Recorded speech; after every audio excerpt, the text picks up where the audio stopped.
हमारे साथ बातचीत करने के लिए खेल एवं युवा कल्याण मंत्री गिरीश चंद्र यादव जी मौजूद है। सर, आपकी सरकार जो उत्तर प्रदेश सरकार है, किस तरीके से उत्तर प्रदेश में खेलों को बढ़ावा दे रही है? देखिए, सबसे पहले तो मैं शारदा ग्रुप ऑफ इंस्टीट्यूशन के बढ़ावा देने के लिए, खेलों को युवाओं से जोड़ने के लिए हमारी सरकार ने, केंद्र सरकार, प्रदेश सरकार, दोनों सरकारों ने मिलकर लगातार इस बात का प्रयास किया है और उसका परिणाम भी दिखाई पड़ रहा है।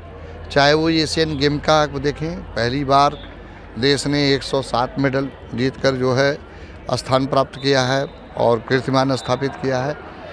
और अन्य भी खेलों में जितने भी खेल हो रहे हैं उसमें लगातार उत्तर प्रदेश भी और देश भी बेहतर प्रदर्शन कर रहा है। हमने खेल नीति बनाई है, अभी मैंने पहले भी बताया कि खेल नीति बनाई, जो खिलाड़ियों के जो उनकी आवश्यकताएं हैं, मूलभूत इंफ्रास्ट्रक्चर, उनको ध्यान में रखकर वो खेल नीति बनाई है।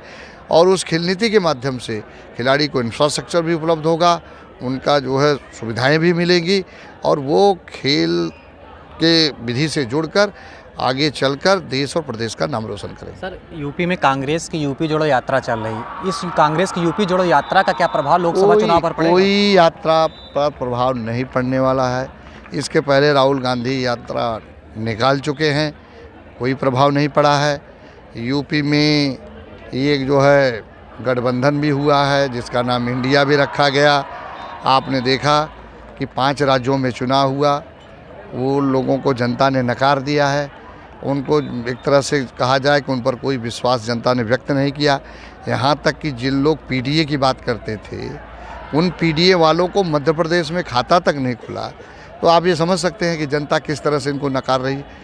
तो वो पीडीए बनाकर जो पिछड़े और दलित की बात करते हैं, वो चुनाव के समय याद करते हैं पिछड़े दलित की बात, लेकिन जब चुनाव सत्ता में रहते हैं तो दलित की बात नहीं करते। लेकिन भारतीय जनता पार्टी एक ऐसा दल है, हम जो है दलित की भी बात करते हैं, पिछड़े की बात करते हैं, सब सर्व समाज की बात करते हैं। हमारी पार्टी का नारा है सबका साथ, सबका विकास, सबका विश्वास, सबका प्रयास, और उसी आधार पर हम काम रहे। हमारे आप देखेंगे कि जो लोग आज पीडीए की बात कर रहे हैं, वो लोग पीडीए पिछड़ा वर्ग को संवैधानिक दर्जा दिलाने की जब बात चल रही थी तो सत्ता और सरकार में थे, केंद्र में उनके सरकार से सहयोग से सरकार चल रही थी, लेकिन वो पिछड़े वर्ग को संवैधानिक दर्जा नहीं दिला पाए।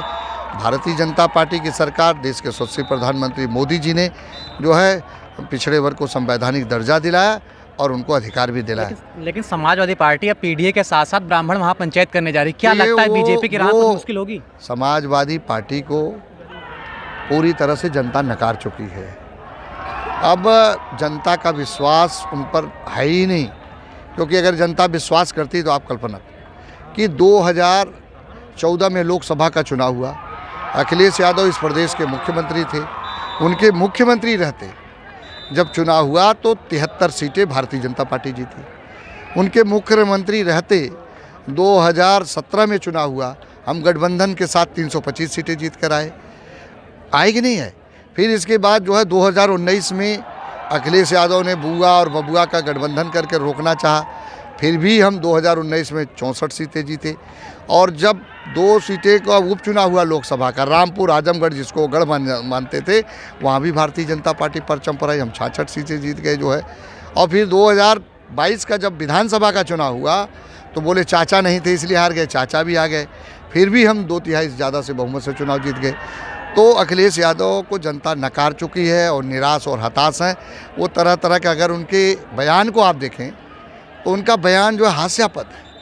वो बयान देते हैं कि ईवीएम को कभी दुहाई देंगे, जब अपने चुनाव जीत जाते हैं। मैनपुरी में डिम्पल यादव चुनाव जीत गई तब ईवीएम को दोषी नहीं माने, तो ईवीएम को दोषी देंगे, कहेंगे बैलेट से चुनाव होना चाहिए। नगर पालिकाओं में, नगर पंचायतों में, जिला पंचायतों में और ग्राम पंचायतों में बैलेट से चुनाव हुए, वहाँ भी भारतीय जनता पार्टी प्रचंड बहुमत से जीत गई। तो अखिलेश यादव को जो सत्ता मिली थी, वरासत और विरासत के आधार पर मिली थी।